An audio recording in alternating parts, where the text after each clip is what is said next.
নমস্কার বন্ধুরা, অবকাশে আমির আরেকটা ব্লগে আপনাদেরকে স্বাগত। এর আগের ভিডিওতে আপনাদেরকে দেখিয়েছি বদ্রীনাথের বাবা বদ্রীর দর্শন এবং তার আশেপাশে যাবতীয় খুঁটিনাটির সব বৃত্তান্ত। আমরা বাবা বদ্রীর দর্শন করে চলে এসেছি আমাদের ভারত সেবাশ্রম সংঘের আশ্রমে। সেখানে দুপুরের খাওয়া দাওয়া করে আমরা আশ্রম থেকে একেবারে বেরিয়ে পড়লাম মানা গ্রামের উদ্দেশ্যে। মানা গ্রাম ঘুরে আমরা চলে যাব হরিদ্বারে। তো সেই জন্যই গাড়িওয়ালাকেও বলে দিয়েছি, গাড়িওয়ালাও বেরিয়ে পড়েছে। আমরা এখন মানাগ্রাম যাব। মানাগ্রাম বলে ভারতবর্ষের প্রথম গ্রাম, কারণ তারপরেই চীন, মানে ওখান থেকেই প্রথম গ্রাম শুরু হচ্ছে। সেই গ্রামে যাব কারণ ওখানেই আছে পঞ্চপাণ্ডবের স্বর্গগমনের যে রাস্তা, সেটা, সরস্বতী নদী, বেদব্যাস গুহা, গণেশ গুহা, এগুলো সব ওখানেই আছে। আর গ্রামটাও অতি সুন্দর, কারণ সেখানে নাকি প্রত্যেকটা পরিবার স্বনির্ভর এবং সব থেকে বড় কথা মহিলারা স্বনির্ভর। এখান থেকে খুব একটা দূরত্ব নয়, 4 কিলোমিটারের মতো রাস্তা। চলুন তাহলে এগিয়ে যাই আমরা।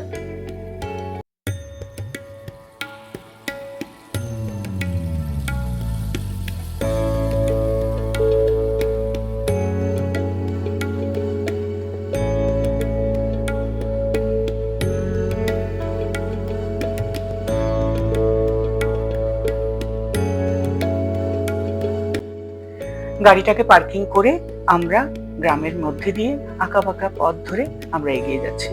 এখানে কোনো হোটেল নেই, কিন্তু প্রচুর হোমস্টে আছে। আপনারা যদি মনে করেন যে একটা দিন এখানে সুন্দর পরিবেশে নিভৃতে কাটাবেন, তাহলে অনেক হোমস্টে আছে। সেটা আপনারা নেটেও সার্চ করে নিতে পারেন এবং ওভার ফোনেও আপনারা বুক করে নিতে পারেন, তাহলে এখানে এসে থাকতে পারবেন। এই জায়গাটা হচ্ছে একটা মিডল জায়গা। এখান থেকে ডান দিকে ব্যাস গুহা, তারপরে গণেশ গুহা আছে, যেখানে বসে আমাদের শ্রী গণেশ মহাভারত লিখেছিল। আর এই রাস্তাটা সরস্বতী নদীর দিকে যাচ্ছে, আর দু সাইডে উলের জিনিসপত্র তৈরি করে গ্রামের মহিলারা পসরা সাজিয়ে বসেছে। আমরা এগুলো পরে আসার সময় একটু দাঁড়াবো এবং টুকটাক জিনিসপত্র কিনবো। এখন আমরা চলে যাব সরস্বতী নদী দেখতে। চলুন তাহলে।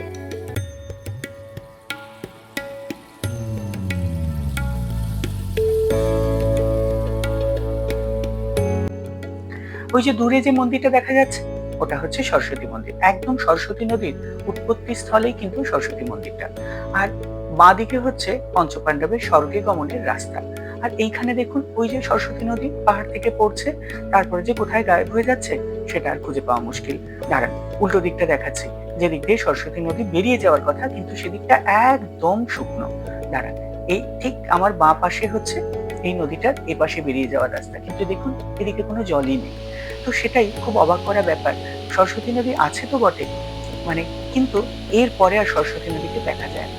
চলুন আস্তে আস্তে আমরা সরস্বতী নদীর আরো কাছাকাছি গিয়ে দাঁড়াই।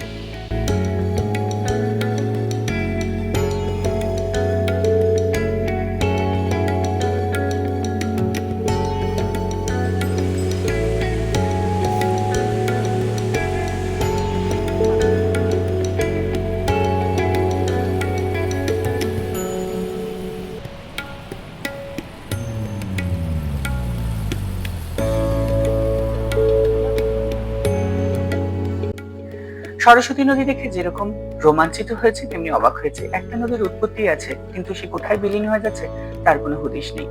এদিকে পঞ্চপাণ্ডব সহ দ্রৌপদীর এই স্ট্যাচুগুলোকে রাখা হয়েছে এবং দিক নির্দেশ করা হয়েছে পঞ্চপাণ্ডবেরা এই রাস্তা দিয়েই স্বর্গে গমন করেছিলেন। ঠিক এই রাস্তায় আরো 6 কিলোমিটার যদি পায়ে হেঁটে, মানে ট্রেক করে যাওয়া যায়, তাহলে বসুধা জলপ্রপাত পাওয়া যায়, মানে বসুধা ফলস। এখানে কথিত আছে যারা নাকি খুব পাপী, তারা যদি জলপ্রপাতের তলায় গিয়ে দাঁড়ায়, জলপ্রপাতের জল নাকি গায়ে পড়ে না।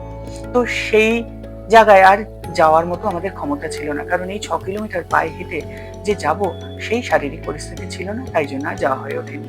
আমরা এই পঞ্চপাণ্ডবের স্বর্গে গমনের রাস্তায় খানিকক্ষণ দাঁড়ালাম, কিছু ছবি তুললাম, তুলে আমরা এবার এগিয়ে যাব বেদব্যাস গুহার দিকে।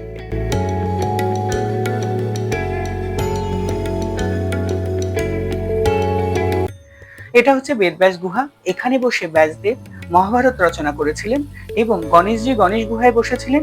সেইখানে এই বেদব্যাসের মুখনিসৃত যেসব শ্লোক মহাভারতের আছে তিনি বলেছিলেন, এবং গণেশজি ওখানে বসে বসে লিখিত আকারে মহাভারত রচনা করেন।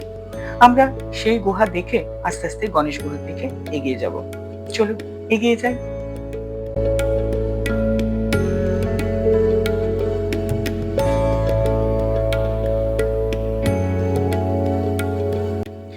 গণেশ গুহা দেখে গুটি গুটি পায়ে আমরা নিচের দিকে নামতে থাকলাম, কারণ গণেশ গুহা এবং ব্যাস গুহা বেশ উপরে, ফলে আমাদের উঠতেও বেশ বেগ পেতে হয়েছিল।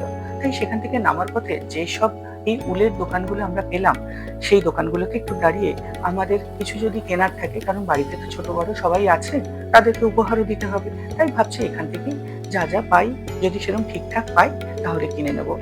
তো এখানকার মহিলারা সবাই হাতেই কিন্তু এই উলের জিনিসপত্রগুলো তৈরি করে। আমরা নিজেরাও দেখেছি মহিলারা দোকানে বসে বসে উল কাটা নিয়ে সব উলের জিনিসপত্র বানাচ্ছে, আর সেগুলোই দোকানে পসরা আকারে সাজিয়ে রেখে বিক্রি করছে। চলুন তাহলে গ্রামটা একবার ঘুরে নিই।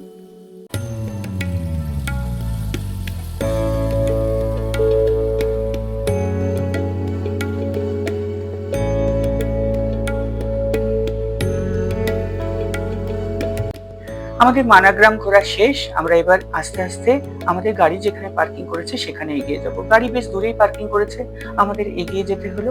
আর চারিদিকে এই মনোরম দৃশ্য দেখে যেন আর ফিরে আসতেই ইচ্ছে করছিল না, মনে হচ্ছিল মানাগ্রামেই থেকে যাই। কিন্তু কি করব, আমাদের তো বাড়ি ফিরতেই হবে এবং হরিদ্বারে আসতেই হবে, ট্রেনের টিকিট আছে। আমরা বেরিয়ে পড়েছি এবং বদ্রীনাথ মন্দিরকে বাইপাস করে আমাদের গাড়ি কিন্তু আস্তে আস্তে এগিয়ে চললো হরিদ্বারের উদ্দেশ্যে। চলুন তাহলে আমরা এবার আস্তে আস্তে আমাদের হরিদ্বার গন্তব্যস্থল সেদিকে এগিয়ে যাই।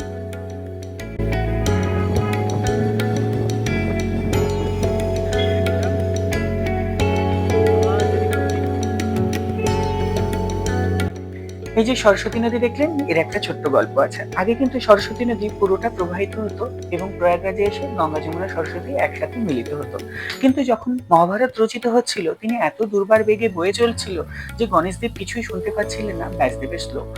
ফলে গণেশদেব অনুরোধ করেছিল সরস্বতী নদীকে আস্তে প্রবাহিত হওয়ার জন্য, কিন্তু তিনি তা শোনেননি। ফলে গণেশদেব রেগে গিয়ে তাকে অভিশাপ দেয় যে তুমি পাতাল প্রবেশ করো। সেই থেকে কিন্তু সরস্বতী নদী উৎপত্তিত হচ্ছে, কিন্তু পাতালে গিয়ে প্রবেশ করছে, তারপরে তার কোনো অস্তিত্ব দেখা যায় না। এই কাহিনী বলতে বলতেই আমরা পৌঁছে গেছি বিষ্ণুপ্রয়াগে। চলুন বিষ্ণুপ্রয়াগটা একবার ঘুরে দেখে নিই। এখান থেকে আমরা আবার চলে যাব আমাদের হরিদ্বারের উদ্দেশ্যে। চলুন দেখতে থাকি।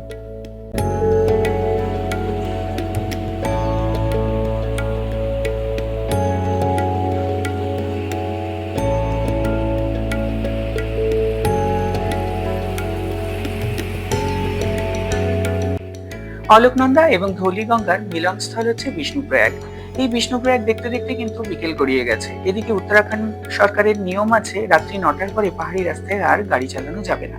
তো সেই কারণে আমাদেরকে কর্ণপ্রয়াগেই হয়তো রাত্রি যাপন করতে হবে। তাই ড্রাইভার বাবুকে বলাই আছে কর্ণপ্রয়াগে গিয়ে একটা কোনো হোটেলের সামনে দাঁড় করাতে, যেখানে আমরা রাত্রি থেকে পরের দিন সকালবেলা আবার হরিদ্বারের উদ্দেশ্যে বেরিয়ে পড়বো। তাহলে চলুন দেরি না করে আমরা বেরিয়ে পড়ি।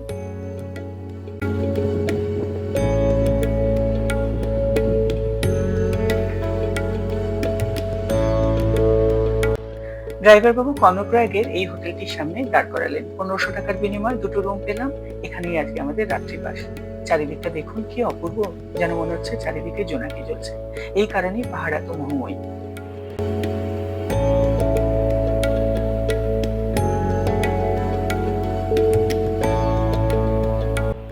সকালবেলা ঘুম থেকে উঠে ব্যালকনি থেকে এই সুন্দর দৃশ্য দেখে থাকতে না পেরে কিছু ছবি তুলেই নিলাম, আর ব্রেকফাস্টটাও সেরে নিলাম। এবার আমরা বেরিয়ে পড়বো হরিদ্বারের উদ্দেশ্যে। পথে কিন্তু ঋষিকেশ পড়বে, দেখি যদি হাতে সময় পাই তাহলে অবশ্যই চিন্তা ভাবনা আছে ঋষিকেশটাও একটু ঘুরে যাব। চলুন তাহলে।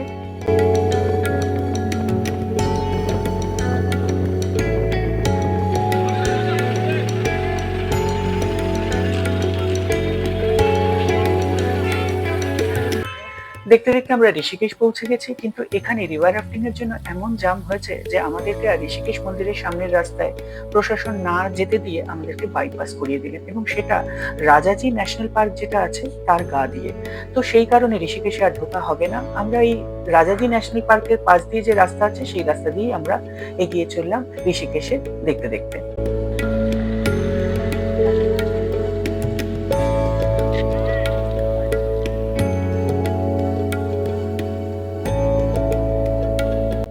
অনেকটা পথ গাড়িতে আস্তে আস্তে গলা একেবারে শুকিয়ে গেছিল। পাহাড়ি ঝর্ণার এই কলটা দেখে আমরা এখানে একটু দাঁড়িয়ে সবাই একটু এই ঠান্ডা জলে গলা ভিজিয়ে নিলাম। আর আশা করছিলাম যে বন্য প্রাণী যদি কিছু দেখতে পাই। তো সেখানে বাঁদর হনুমান ছাড়া আমাদের কপালে আর কিছুই জুটলো না। তো সেই দেখে আমাদের গাড়ি এগিয়ে চলো হরিদ্বারের উদ্দেশ্যে।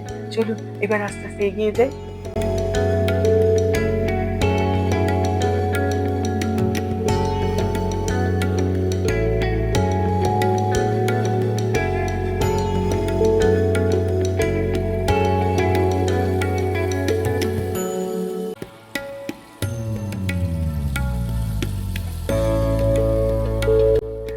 রাজাজি ন্যাশনাল পার্কের পুরো একটা চক্কর কেটে এখন আমরা হরিদ্বারের একেবারে মেন রাস্তায়। এখান থেকে হরিদ্বার মাত্র 25 কিলোমিটার। আমরা হরিদ্বার স্টেশনেই নামবো, কারণ ওখান থেকেই আমাদের ফেরার ট্রেন আছে। হাতে যদি সময় থাকে একটু মনসা পাহাড় এবং চণ্ডী পাহাড়ও দেখার ইচ্ছে আছে। দেখা যাক কতটা কি হাতে সময় পাই। চলুন আর দেরি না করে তাহলে আমরা কিন্তু এগিয়ে যাবো।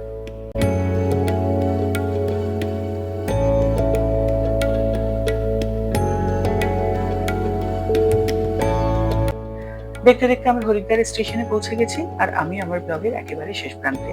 আপনাদের যদি আমার এই ব্লগ ভালো লাগে তাহলে অবশ্যই একটা লাইক, কমেন্ট, শেয়ার করবেন। আর যারা এখনো আমার চ্যানেল সাবস্ক্রাইব করেননি, অনুগ্রহ করে সাবস্ক্রাইব করে নেবেন। তাহলে পরের ভিডিওতে আবার আপনাদের সঙ্গে দেখা হচ্ছে। সবাই ভালো থাকবেন।